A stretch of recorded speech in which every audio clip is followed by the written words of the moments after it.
the media is reporting about how the people that is coming in the exodus are going to be representing a burden for the United States, that they are representing something bad for the United States. But in reality, the communities that are fleeing Central America, these are people that they are seeking an opportunity for the young children to attend school, just like we are here in a school setting. These are people, young women, that are fleeing for their lives. At least 12 women a day are killed across the Americas because of gender violence in the Americas.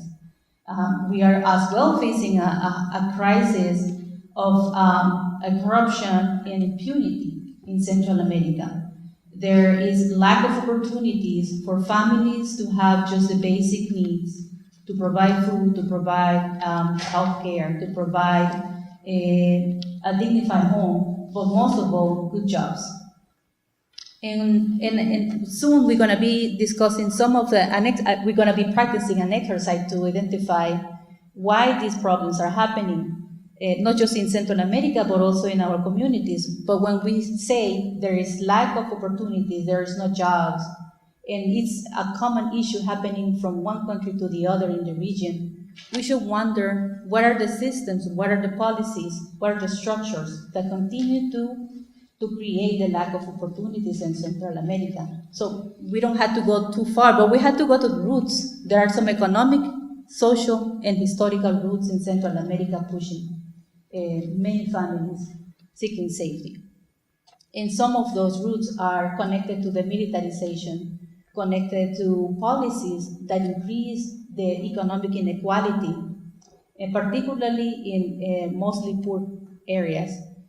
Policies that encourage the extraction, the mining and extraction of minerals, also the privatization of resources such as energy, the privatization of water. And water is so important. We have seen here as well how water, it becomes a movement for many native communities to defend the right of water, to defend the right of something that is sacred. So this is very similar. It's happening in Central America and Honduras. Maybe many of you have heard of Berta Cáceres, an indigenous woman who was assassinated 2 years ago because of defending the right and the access to water. And like her are many more people that are standing against injustice. Injustices are creating these issues that at the end of the day are pushing the families to leave Central America. The other aspect that I would like to share with you is that what we are hearing from the government, from the United States, asking the governments of Mexico, the governments of Central America to prevent the migration of people, it's making an effect. Right now, the government of Mexico, the current president, he is implementing policies to prevent people to continue to travel along the migration corridor in Mexico. That means they are detaining, they are deporting, and they are preventing families. As I said, this is children, women, young people trying to seek safety, trying to seek asylum. So he's implementing resources, deploying not just law enforcement and other members of the government from Mexico to prevent Central Americans to continue the exodus toward the United States. In addition, what we know is that some Mexican organizations are denouncing the efforts of criminalizing not just only the immigrants, but also those providing help. For instance, if there are shelters, if there are people providing a ride to migrants to continue moving forward, they likely can be criminalized because of providing assistance. And the charge that they will be given is that for smuggling. And they can be fined between 1,000 to 10,000 days in jail for providing assistance. The other thing that we are hearing is the increase of deportation, particularly from people from Honduras. Between January 1st to April 19, 11,443 Hondurans were deported. And the majority of them have been unaccompanied children. Those are close to 500,000 unaccompanied children that have been deported, including 2,448 women. The other very troubling thing that we know is that people is being deported to situations of life and death. Only in Honduras and El Salvador, 90% of the crime, if I am a victim of a crime, goes on not reported, because people feel afraid to reporting the crime to the authorities, because in some instances, the police is also associated with criminal organizations. And as I said, who are the people who is part of the migrant exodus? These are women, young families, entire young families, and as well elders that are trying to reunite with loved ones in the United States. Also, as we know, the administration is making a lot of changes to prevent families to seek asylum in the United States, making changes to the asylum protocols, making harder for families to have access to due process, but also to prevent them to have access to legal service in counseling, and making even harder for the families to get a day in court. But nothing will happen without creating fear. Basically, here is trying to paint a picture that everyone coming in the migrant exodus are a problem for the United States, and everyone migrating in the exodus, it will represent someone dangerous for the communities. And what we know, that is not true. And the final thing that I would like to share is, I know there were so many things that we wanted to discuss. It's related to TPS, DACA, and DED.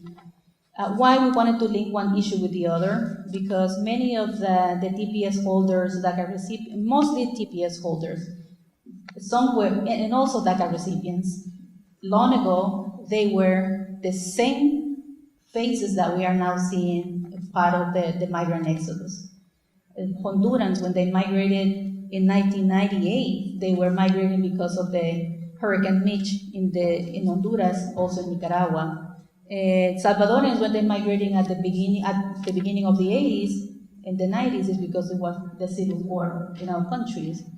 But it's situations related to inequality, violence, instability. Those situations were created the forced migration for those who are now TPS holders. I am a TPS holder myself from El Salvador.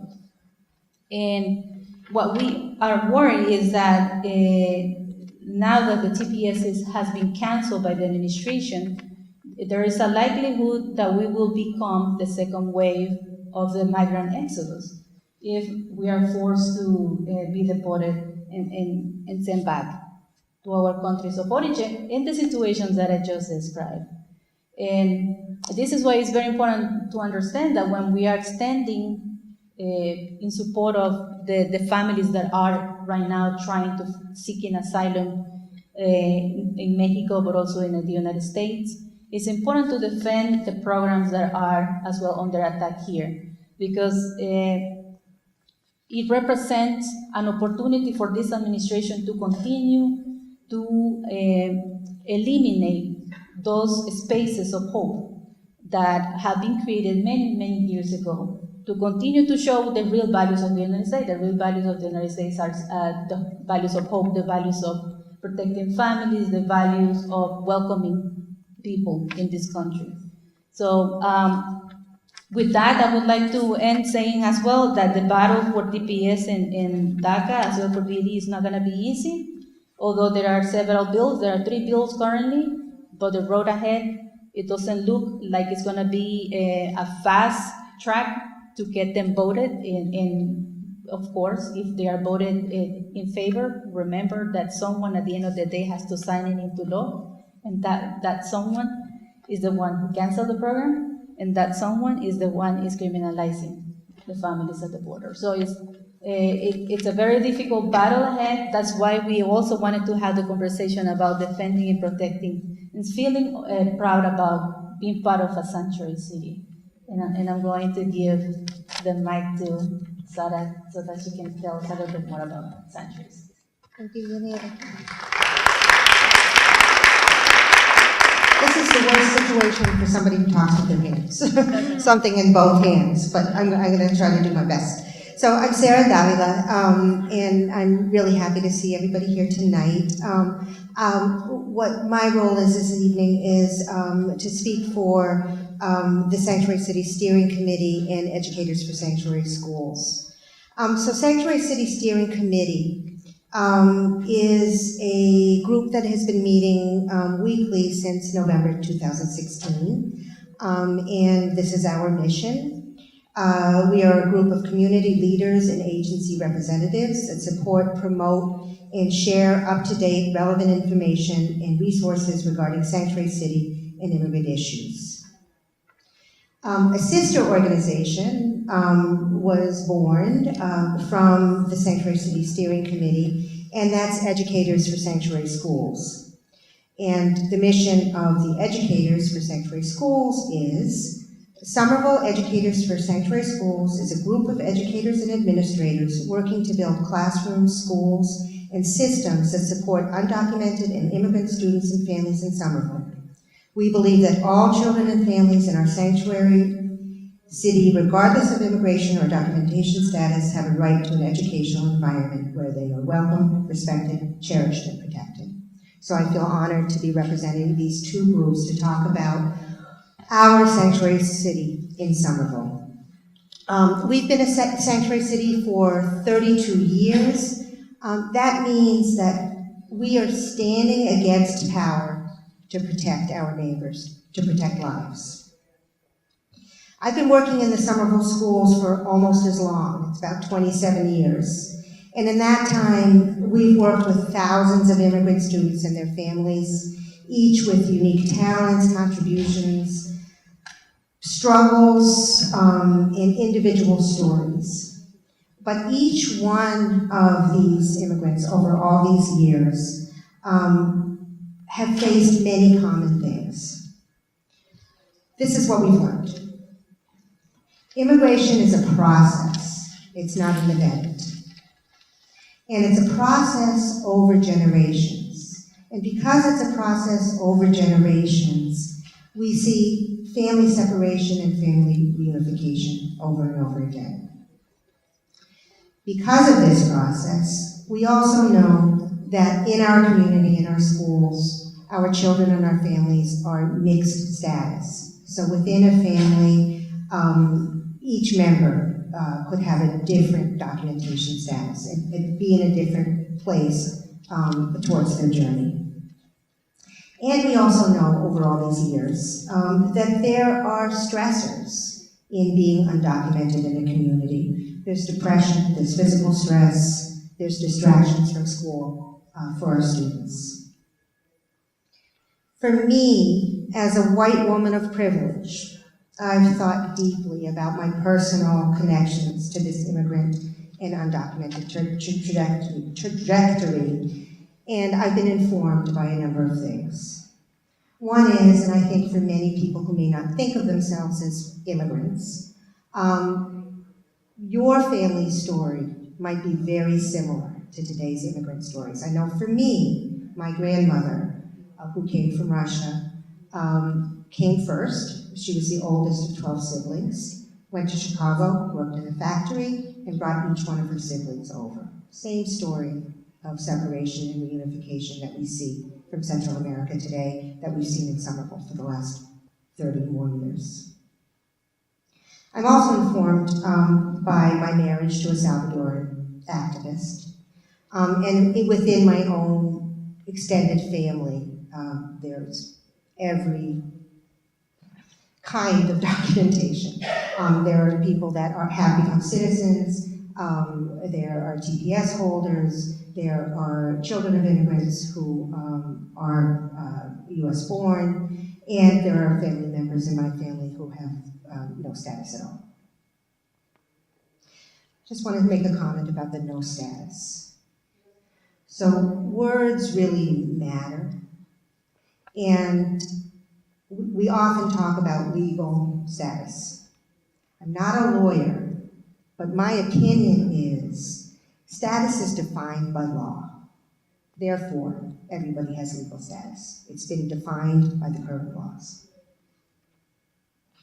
I'm also informed by being a mom of Latino children. I'm informed by the low expectations that were held of my son, that he was told by a teacher in high school that a C is good enough for you.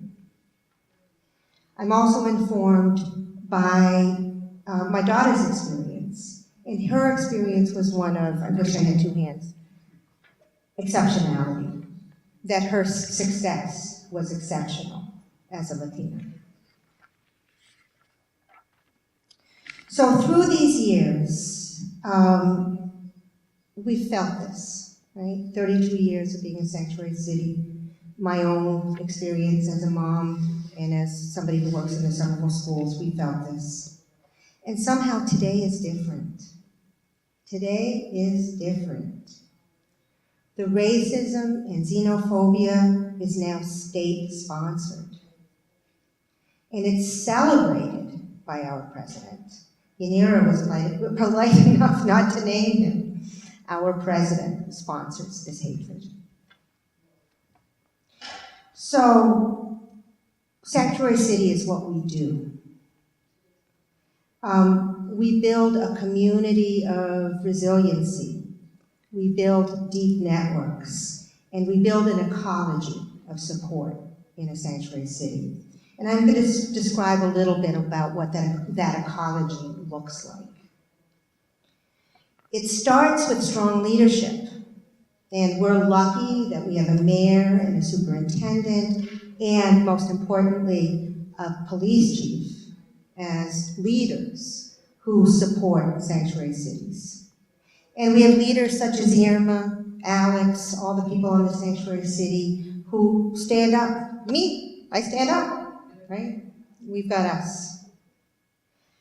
And the ecology includes leadership development among our beautiful students, among residents, among parents, our neighbors, that we're building leadership and we're building voice that will be heard. The ecology includes community collaboration, and this is really important. We have and we need pro bono legal support, volunteers, basic needs and wraparound services, and the newly founded Legal Defense Fund. If you need information about that, you can speak to any of us on the Sanctuary City if you want to donate. We need good and reliable information. So we have legal resource clinics. We have forums for residents who have TPS. We need to make sure that people are getting accurate information. The ecology also includes response protocols and response networks. So the schools have established training and guidance if ICE officers came to the schools, how do we protect our students. We know about privacy and keeping information safe. It also includes educator development, and this is so important. I'm an educator first and foremost, and the Educators for Sanctuary Schools has put a lot of effort towards professional development. So every teacher starts with Immigration Facts 101, and then can choose to go deeper in book study, curriculum development, sharing resources. Good education, I believe, is our tool. I really believe that our opportunity to teach critical reading, critical thinking, brings our students into our work to help us become change agents. And the ecology includes self-care, the kinds of fun activities that we need to do together. And we can't forget about hope. So in the context of hope, sanctuary becomes a controversial word. And some say that we shouldn't use the term sanctuary because it gives false hope. Can we guarantee a resident that he will not be stopped and detained by ICE at the steps of the courthouse? Can we guarantee a mom that her daughter's intellectual curiosity, hard work, and dedication to her homework will lead her to a pathway to higher education? Can we look at the face of a kindergarten child and tell him honestly that his dad is not going to be detained, deported, and the person that loves and guides him will no longer be the primary breadwinner, income earner in the family? We can't. We cannot guarantee that. We cannot say that for sure. Our churches, our schools, our courthouses are not the safe spaces that we thought that they were. But I believe we shouldn't change the word. Sanctuary means something. It provides a moral standing ground. It provides us a social context, and it has very specific historical meaning. It means that we will come together, fight misinformation and hatred, build leadership, construct change, and protect each other in every sense of the word. My favorite, I remember it on the People's Inauguration Night, the chant, "We rise, resist, protect," and that's what sanctuary means. So I want to invite folks, if you're not part of the Sanctuary City Steering Committee, if you want to become involved, if you'd like to become involved in the work of the Educators for Sanctuary Schools, please see one of us, and you are welcome to be part of our work. Thank you very much.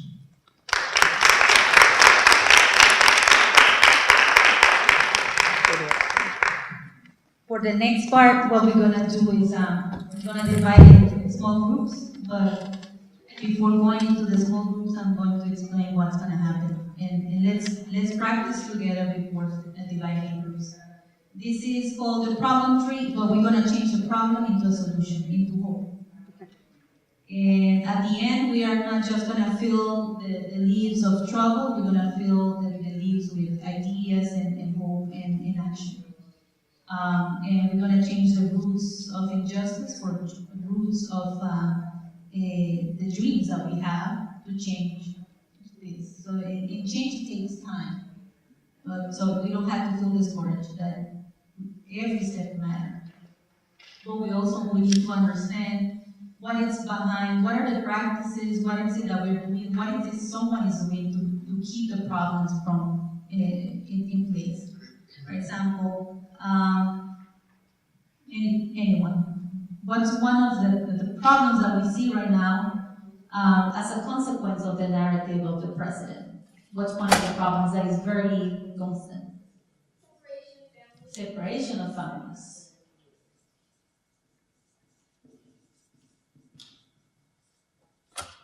And if I ask, separation of families is one problem. And what is the practice or what is the policy that is keeping separation of families present? Have you heard of any policy?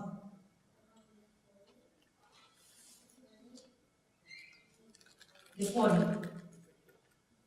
Tell me a little bit more about that. Deporting the people in their family and leaving like one family behind with nobody else. Mm-hmm. Okay, so it's similar to what the friend next to you said, right? Separation of families. Anyone that can tell me what is the policy or what is the structure? What is the trunk that is helping family separation to happen? Fear of immigrants. Fear of immigrants.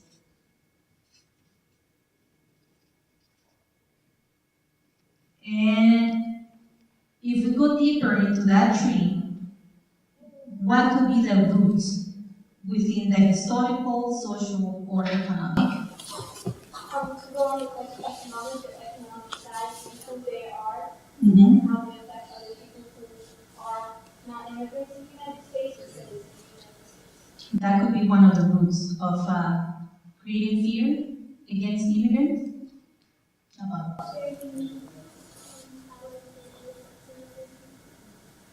Making them feel different about other people. The reputation in the past. Xenophobia. How many of you have heard the word xenophobia? Right?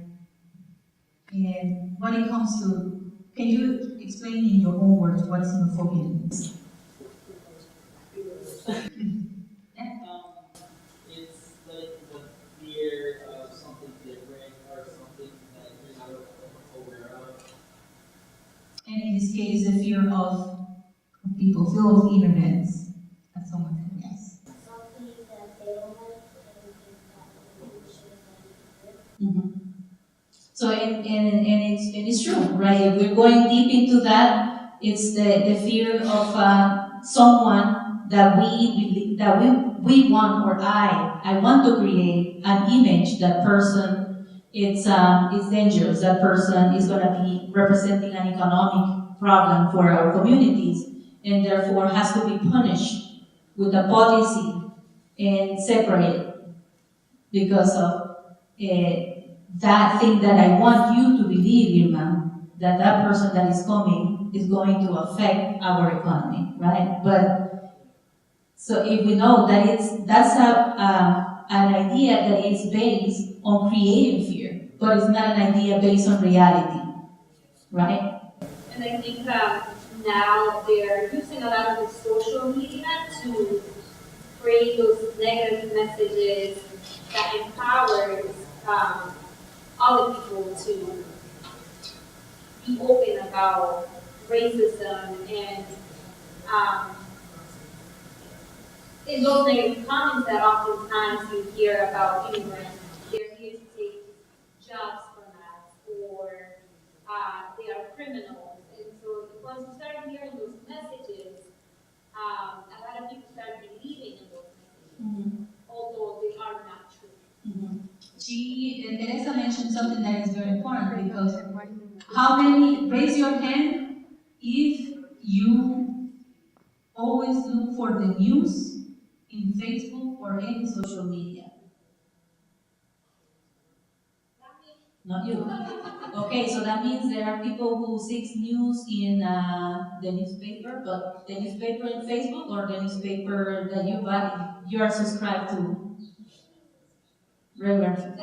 Or so if you look for news, you go to the radio, right? Okay, but you see how different we are in this room. There are folks who they look for the news or the information in social media, and we believe that that's true. But also we need to be conscious that sometimes information is manipulated, even in the regular media outlets, right? Radio, newspaper, not everyone is 100% and telling the truth. But Teresa again is bringing a point that is very important. The more that we're exposed to a message, the more that we're exposed to an information, the more that we're exposed to the beliefs of someone that is trying to create fear, to separate, and to create pain. So at the end of the day, what do you think that is going to happen to the community? Or at least to myself, if I buy that kind of information, will I end up thinking the same way of this person?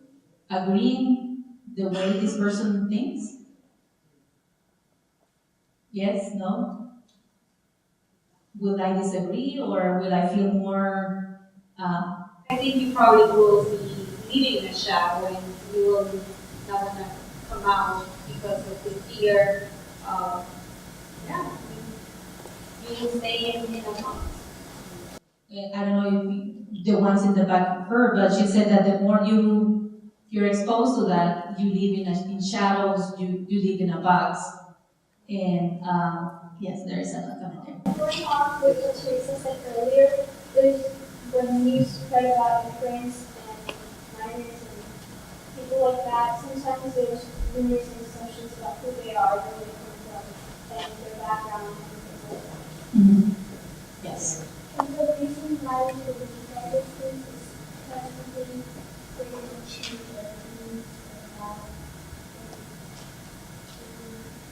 And they make it convincing that they're right because they're popular and more people with the chance.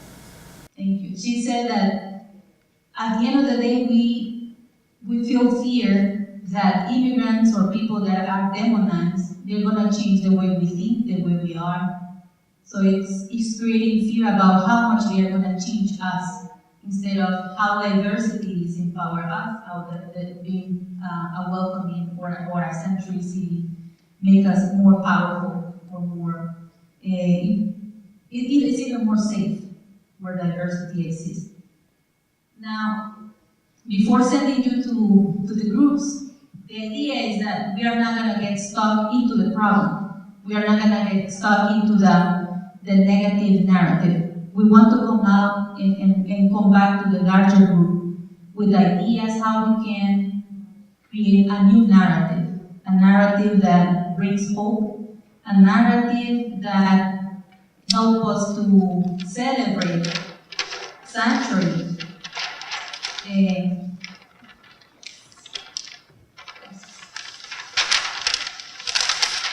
A narrative that at the end of the day, sanctuary is a space where we promote protection, integration, and inclusion, but from a perspective that everyone belongs in this space. Sanctuary, it's also in the core of the sanctuary is to survive and be safe. Sarah says that the history of sanctuary is related to going against power, but also to saving lives, protecting lives. And also, at the core of sanctuary is to stay and be safe. That's what a sanctuary also, it's so important. When we were working with Irma, trying to put this together, we talked to my boss, someone who used to be here many years, and he told us that back in the days of the kings in England, the term sanctuary started because during those days, people who was unable to pay taxes, they were punished. And sometimes they were killed. But churches, they opened the doors to protect people who they were unable to pay. Then he told us as well that moving forward to the history of the United States, during the time of slavery, people who refused to be slaves, they found open doors in churches.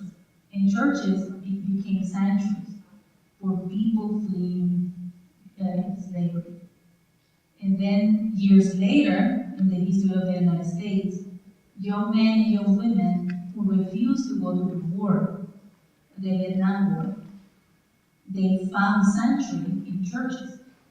And therefore, the history of sanctuary is based in a moral, in a political, but most of all, in standing against power, standing against someone who wants to promote or hurt someone else. Is protecting lives. It's nothing different from what Somerville has been doing for the past 30 years. It's nothing different what good citizens are trying to do, opening their doors and protecting migrants that are part of the migrant exodus. So when we go to the groups, we're gonna discuss on that. Maybe a lot of problems are gonna come in the tree, but we're gonna try to agree as a group, as small groups. What is that one problem that is impacting right now Somerville? And what that problem.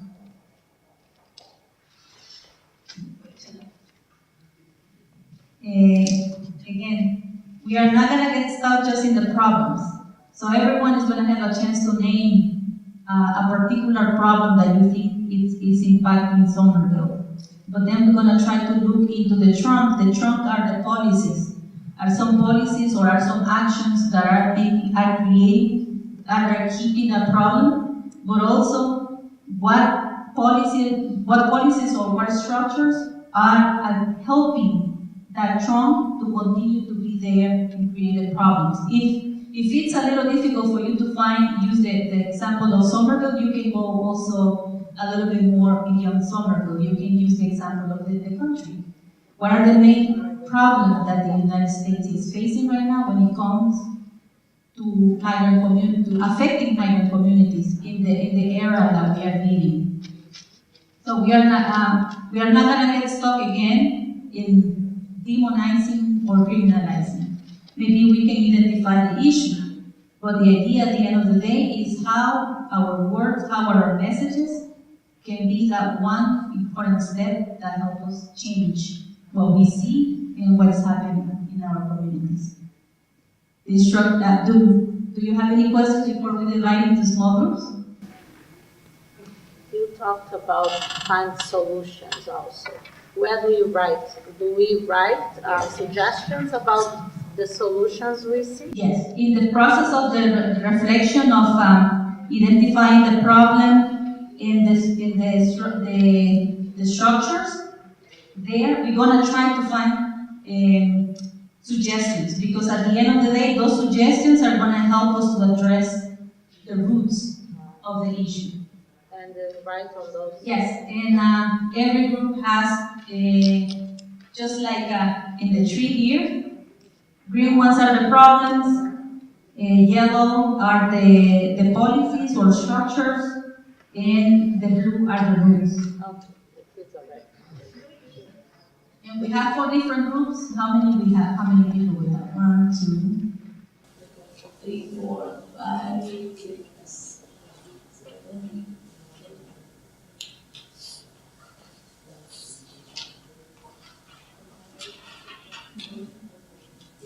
We can divide it into group of 8 for the station. We have 4 stations. And if somebody can take the lead to address the conversation, so that would be great. And then you can report back. But also, I know, Teresa, you wanted to give a hand, right, in one of the small groups? Oh, yeah. I will be leading one of the small groups. So I guess the easiest way is to start breaking in groups of 8. So you can just pick one corner. Maybe if we count, will that be easier if we count, or you just move to? Okay. Oh yeah, of course. I want to work with them too. Yes, thank you.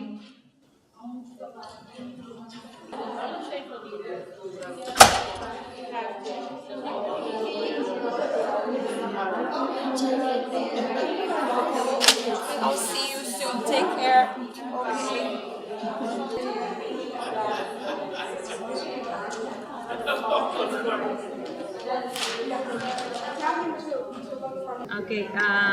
Okay, she's gonna share the issues they found, the problems, the structural issues, the roots, and some suggestions. So we noticed how there's a lot of problems in our community regarding immigrants and refugees, and we said some of the problems are people don't have enough money, there's a lot of disrespect in the community, they pay high taxes but they have no returns, they also face racism and struggle to find jobs. Some of the structures, practices, and policies we saw was how TPS, which stands for Temporary Protective Status, is only allowed to people who face natural disasters in their home country, and when there's civil wars, violence, and political corruption. We went into the historical, social, and economic, talking about how civil wars, especially in El Salvador, are happening, and how there's a lot of corruption in the government. We said how there's gangs to take control of society, and that brings poor economy and not enough jobs. Then we came up with some solutions how we should turn TPS into a permanent protection replacement, and we should debate how TPS must become a permanent solution so our families can stay and continue their life here.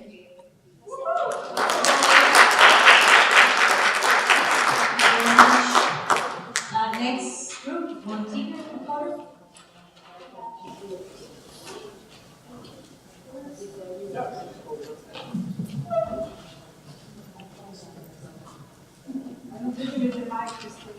Yes, thank you everyone. So some of the problems we talked about were not enough jobs or very low paying, insecure jobs, the installation of fear, more detentions, people avoiding health care, and just people being emboldened to discriminate. And then some of the structures, practices, and policies holding these up are our national leadership, social media, and trickle-down hate coming from that and the leadership, fake news,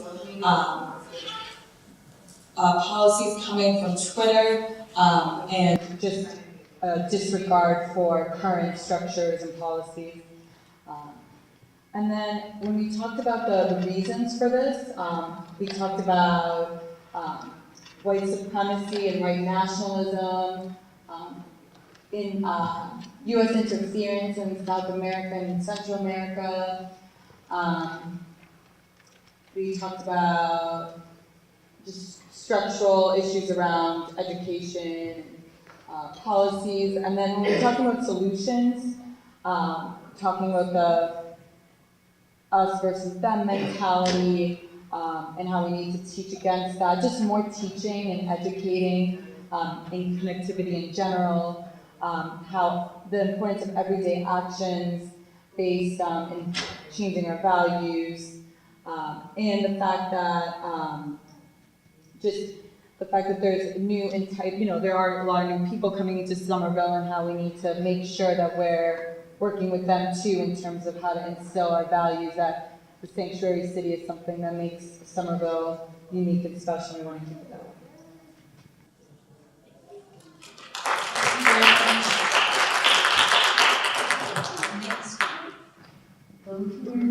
We can go there. I don't, can I? Yeah, let's get rid of it. I'll just do this. I got height, okay. Yeah, thank you. Oh, you're welcome. Thank you. Okay, cool. Hi, I'm Lee. And just thanks to our awesome group for all the wonderful ideas that we were able to throw out there. We ended up settling on actually two specific problems that we found actually the more that we were talking about them, we ended up finding a lot of sort of common issues that were under sort of what seemed like two different things. So first, just the two problems that we settled on that we wanted to focus and do a deeper dive on. One was around lack of access to, and it actually was sort of the same thing on both, sort of fear of things, and then the actual situation that's in front of people. So what people are feeling, their experience, and then the thing itself. So lack of access to, and fear of access and protection from gender-based violence. Once again, exacerbated in situations if someone's immigrant, especially undocumented, they might have fear of being able to go and report something that they're experiencing. And then also fear of the presence of, so the fear of ICE being at school pickups. This is something that was lifted up by one of our members that there seemed to be an uptick of this in the city. So the presence of ICE, and then also fear of ICE being there even if they're not there. And then how do people end up responding? Parents and children. So when we looked at the structures, practices, and policies that institutionalize these problems, again, this is what I was saying before, where we started with one, and then we realized, wait a minute, this is actually something that impacts both. The first being the actual immigration policies that exist, primarily the piece that allows an expansion of ICE's reach. So now ICE can potentially be accessing information, or again, or even if there's just a perception of that, even if they can't, accessing information if someone was to go in and want to report violence that they're experiencing, and then also the reach of ICE physically in spaces that they weren't necessarily accessing or weren't present in before. In addition to that, there was sort of, even though, again, with the city of Somerville, I know we lifted up specific city officials and departments that are very, that stand in solidarity with our immigrant friends and neighbors. Even so, there's still a situation where there's some maybe ambiguity or there's some confusion as to who would cooperate and might not. And even if you are in the city of Somerville, maybe this is something you experience right outside of the city's borders. And so what does that mean in terms of who's your friend and who's not, who's your ally? So there's the potential that there's cooperation with ICE. That's a specific practice of, again, departments and specific city officials. And again, that was sort of a dual thing there. So the actual cooperation with ICE, and then our politicians themselves not being in sync. So some people supporting and others not. We talked about this specifically also on the state level. So even though the municipality supports, do we necessarily have support at a state level? In terms of the roots, so actually it was something that we started to mention here as a potential practice, and then realized it actually was something much more deep-rooted, and that was things connected to patriarchy. So things around cultural practices especially. And so what are ways that we reinforce things like gender-based violence? And that's, again, sort of the overarching system of patriarchy that exists. And then also situations of isolation. So that might be things based on if people aren't, so just physical things like language differences, social isolation. So how does that end up potentially playing a role in situations where a child is in fear or a parent is in fear, then not something like they can go and connect with a school staff member or someone else in the community that might be present that day, for example. Solutions that we came up with, we have them over here. So one was, and again, this can exist for both, so, and especially in cases of gender-based violence, more translation and interpretation with culturally competent organizations being involved in that particular role. What we were just calling bystander empowerment and training and accompaniment. So for example, if a student is standing there and they feel nervous, there's a van over there, I don't know who's in that, I'm nervous, who can they go talk to? There's people who they're surrounded by that actually can step in and help and assist and bring a sense of safety to that situation. And then the last being engaging with elected officials. One thing that was also raised is that the role of privilege in all of this. So how for many of us who might be able to step into some of these roles and how it's important that we do that if we have that privilege.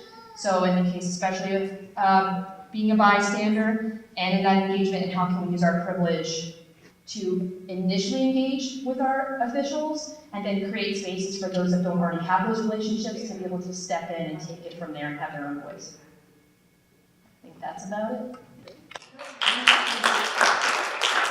Thank you very much. The last group, we have your trio here.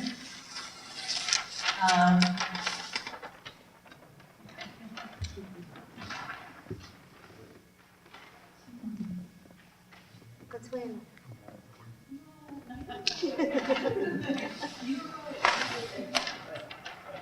Does the scribe have to record? No.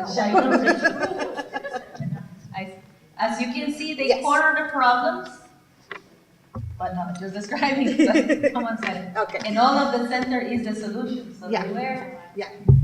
So we push the problems away. So the way we did it. And a lot of problems. Yeah. No. These ones are the problems.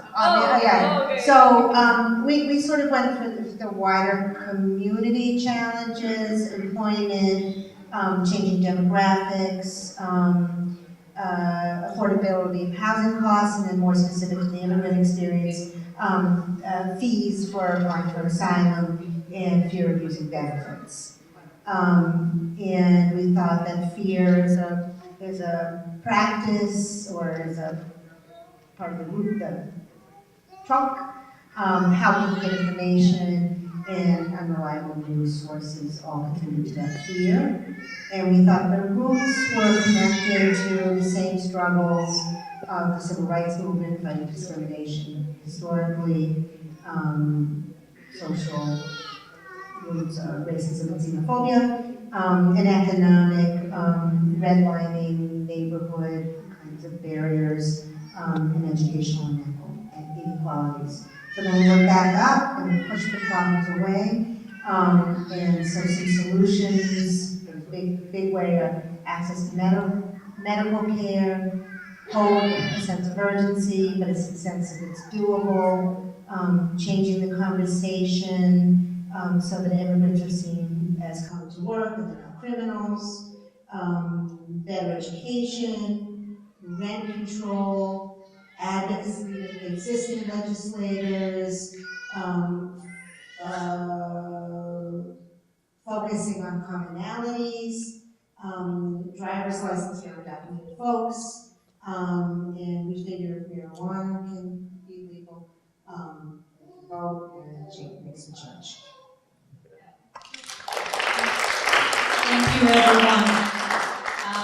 And ending with these three, but also everyone for participating in their contributions, thinking on how many of you reviewed the packet that we gave you. Did you saw that we included the resolutions that states the identity of Somerville? How many of you knew the language? I didn't. I learned because Irma told me about it, and she showed me the many resolutions since the 80s that Somerville has for centuries. So thinking on the tree, that is the policies and the structure. If we want to create a more hopeful tree, there in that folder you have the language, that language that we all should know about why Somerville is a sanctuary city, and that's the language that we should include in every time, in every space that we go, and in every space that we want to educate, and to correct the facts, right, about what really a sanctuary city is. And when it comes to the historical part as well, it's very important to know since when, but also why the city of Somerville, Cambridge, and many cities in Massachusetts represent an important space for Central American families, for South American families, and many other families from different countries. And it's because back in the 80s, these cities started creating that base, those roots. But we cannot close the eyes that there are problems. There are many issues that you all identified, but also we have to focus in that there are opportunities to take action.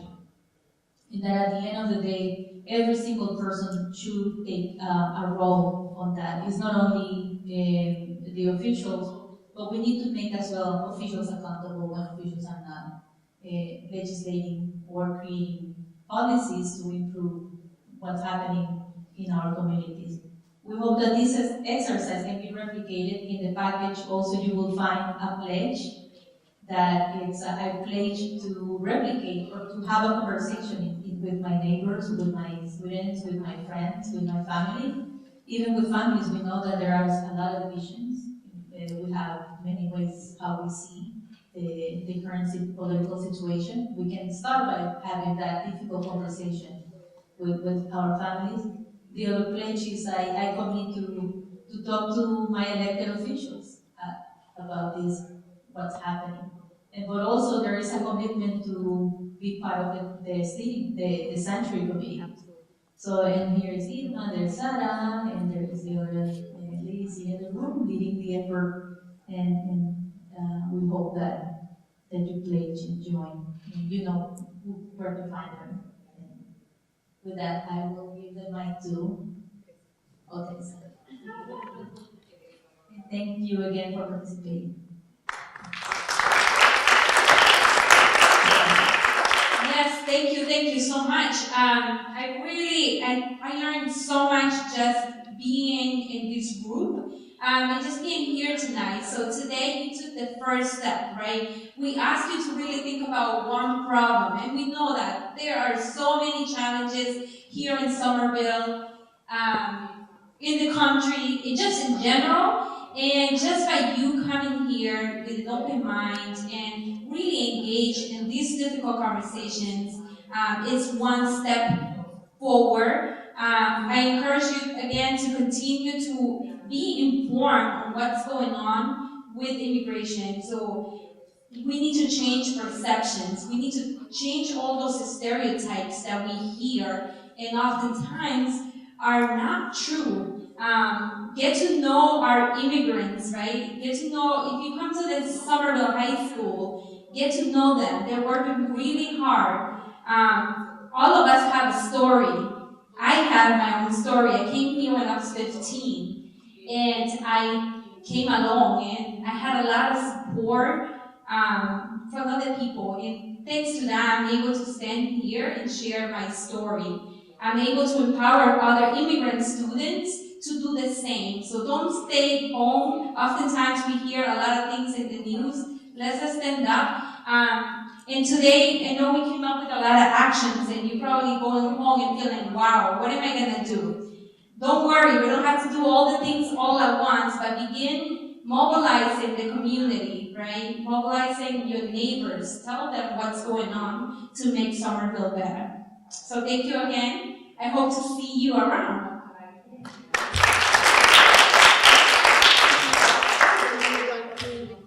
Make the invitation for next Friday so they can participate at the block party. You just say that in the microphone.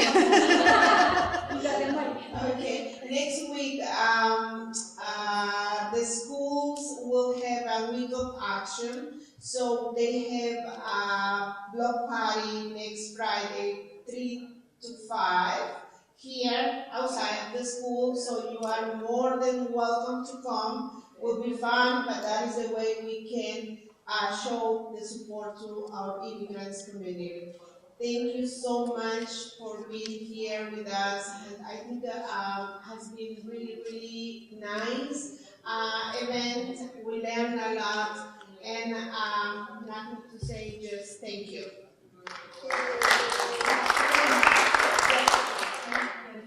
Oh, yes, Yanira has been incredible. Nothing will happen without her. So thank you so much. You know, he's with me, so I'm like, we are going to have a dinner, and I will thanks to her. But thank you, Yanira. Thank you. Great.